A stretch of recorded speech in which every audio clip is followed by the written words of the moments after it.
Aí você assiste vídeos, se empolga todo, aí você vai, compra, paga frete, paga taxa, paga tudo, e finalmente tem em mãos aquele console que você tanto viu e tanto quis, com 15 mil jogos na memória que você pode expandir, nossa senhora. E a gente realiza aquele sonho de infância de ter todos os jogos o tempo inteiro, em todo lugar com você, é bem divertido. E meu sonho de ter produtos assim era tão grande que na época de faculdade eu cheguei a fazer um projeto de um produto tipo PSP, com vários jogos dentro, como se fosse uma central multimídia, tarará, que era basicamente esse Trimui Smart Pro aqui, né? Recebi de uma empresa para fazer vídeo no meu canal principal e tal, só que acontece uma coisa que me faz lembrar de uma frase do Herbert Simon, que é um ganhador do Nobel de Economia, que tem a ver com o tema do vídeo aqui.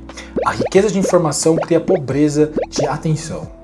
Faz todo sentido, cara. É tipo entrar no restaurante, o cardápio tem 200 pratos, você experimenta alguns, você fica um tempão olhando o cardápio, lá olha, mas no final das contas você não come nada, ou você acaba escolhendo alguma coisa nada a ver, come um monte de petisco e não se alimenta direito. E no vídeo de hoje eu quero conversar com você a respeito não só disso, mas como uma possível solução para esse problema, entre aspas, que isso não é um problema, né? Mas como a gente poderia resolver isso juntos? Certo? Lembrando que isso é só minha opinião, você não precisa concordar comigo, muito pelo contrário, eu quero saber exatamente como você pensa, conta aqui pra mim nos comentários, eu vou ficar muito feliz da gente trocar uma ideia. Se você curtir, por favor, deixa aquele likezão, segue a gente aqui, que eu vou ficar muito feliz de ter você aqui conosco. Vambora!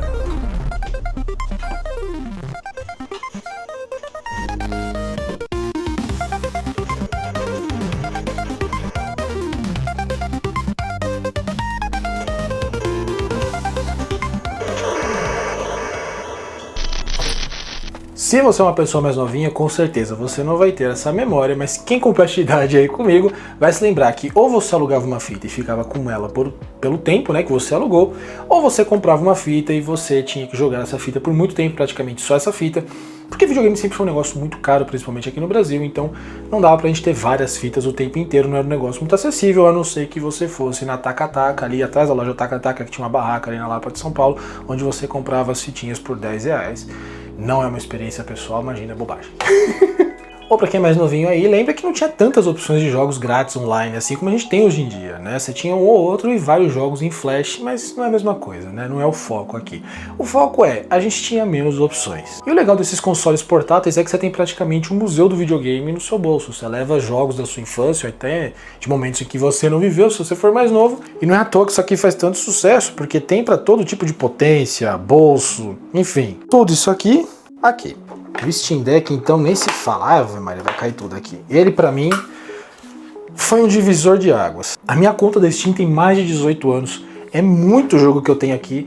Então eu levo meu PC pra minha cama, eu levo meu PC pra uma viagem. Qualquer lugar que eu esteja a fim de jogar alguma coisa mais puxada, mais pegada de PC, eu jogo aqui. É muita coisa pra jogar, é muita distração. Esse lance de ter muita coisa pra jogar e tal, começou lá atrás mesmo.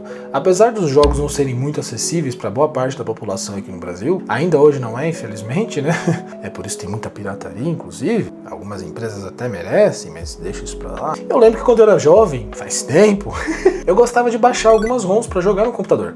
Principalmente Game Boy. Game Boy Color, Game Boy Advance, enfim, eu jogava muito aquele Dragon Quest dos monstrinhos lá, esqueci qual é o nome deles, vou deixar aqui pra você. Mas era muito limitado, você não tinha 15 mil jogos no seu computador. A internet era discada, você fazer um download era um negócio muito precioso. Enfim, os emuladores também traziam essa questão à tona. E a questão é, falei, qual que é o problema? Que é o que eu venho conversando com alguns amigos que estão sofrendo com isso também, sofrendo entre aspas, porque isso não é sofrimento, né, minha gente? Vamos combinar. Quer ter tanta opção, mas tanta opção, que a gente acaba não se concentrando muito em nenhuma. Nossa, que problema. Ou muito pouco. Pelo menos eu tô passando por isso. O que eu tô percebendo em mim é que, principalmente quando eu pego esses consolinhos assim, eu jogo um, fico uns 10 minutinhos, jogo outro, mais 5 minutinhos, pulo pro outro, e acabo não focando muito em um jogo só. Acabo perdendo aquela coisa de zerar jogos. E verdade seja dita, eu nunca fui um cara assim de platinar jogos, de ser louco por achievements, de sempre querer fechar todos os jogos e tal. Mas eu lembro que até pouco tempo eu começava e terminava. Barry Schwartz é um psicólogo que escreveu esse livro aqui, ó, O Paradoxo da Escolha.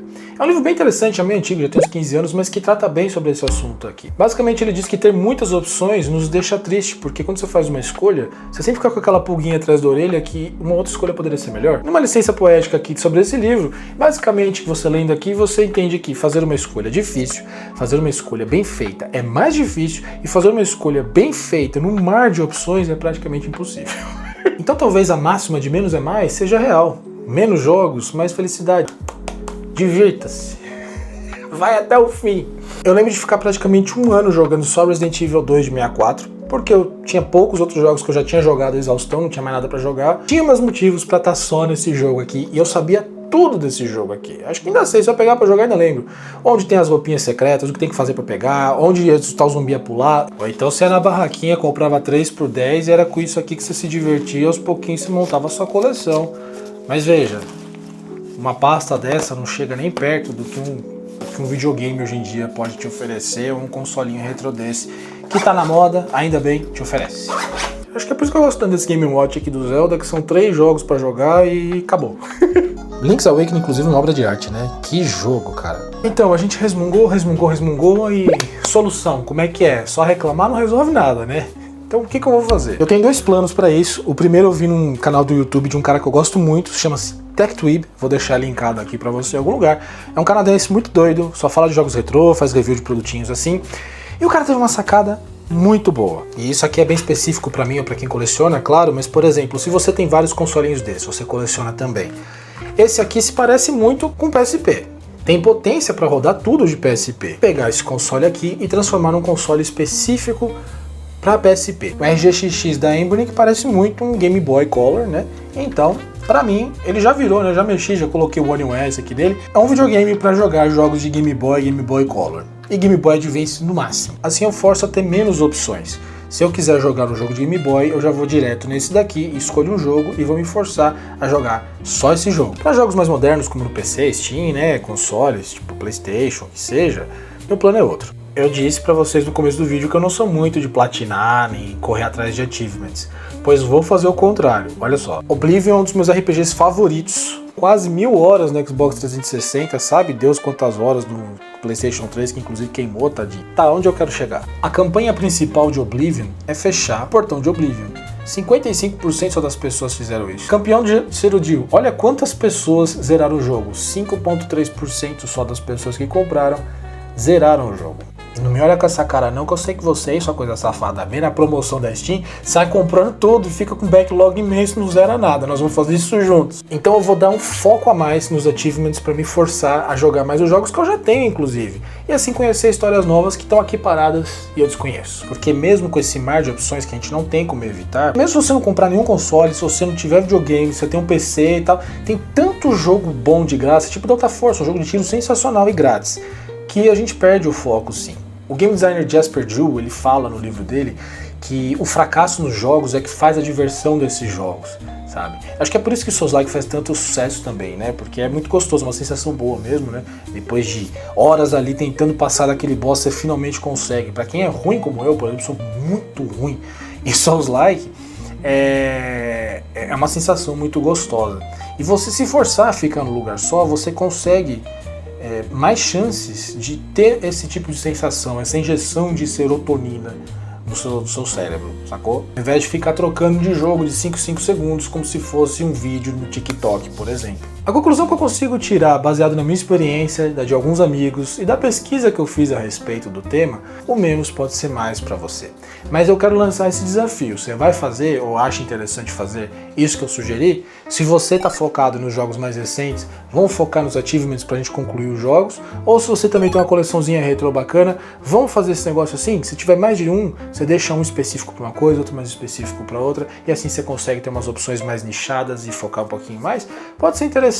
Mas o fato é que tudo isso não passa uma brincadeira, tá? Esse proselitismo todo aí não é nada, eu não tô aqui para dizer o que você deve fazer ou deixar de fazer. É só uma maneira da gente se divertir com o nosso hobby. Mas o importante mesmo é que você esteja feliz fazendo o que você gosta, naquilo que você gosta, que todos nós gostamos aqui, que são os jogos. Se você tá feliz, joga 5 minutinhos um, 5 minutinhos outro, deita, vai dormir, vai assistir uma TV, um seriado, qualquer coisa que seja, tá ótimo. O que importa é você se divertir com esse hobby que a gente gosta tanto. E isso aqui que eu apresentei pra você é só uma maneira a mais aí pra gente brincar com aquilo que a gente tanto gosta. Me repetir, né? Falei 2 vezes pra deixar claro mesmo.